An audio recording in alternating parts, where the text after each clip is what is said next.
وہ پھر سنبھالتے ہیں، کیونکہ بیچ میں شیطانی حملے آتے ہیں، نفسانی حملے آتے ہیں، اللہ تعالیٰ کی تجلیات کا زور شروع ہو جاتا ہے، پھر وہ سنبھالتے ہیں۔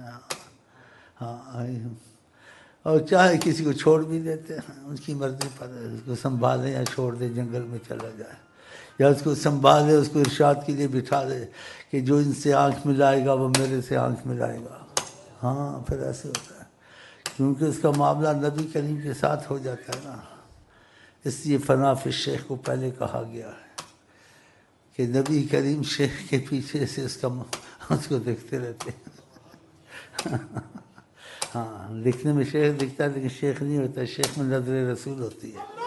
ہاں، نہیں تو اثر کہاں سے آئے گا نا، اثر ادھر سے تو آتا ہے، لیکن شیخ کو نوازنا ہے تو آقا کی نظر پہ شیخ کی نظر سے چلتی ہے،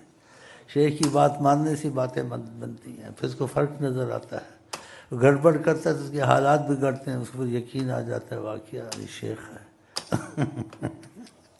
ادھر سند ڈگری کی بات نہیں ہوتی ہے، ہاں، وہ حکومت کرتا ہے دلوں پر، اسے حکومت دی جاتی ہے۔ نبی صلی اللہ علیہ وسلم کا نہیں کہنا چاہیے اتنا بڑا لفظ،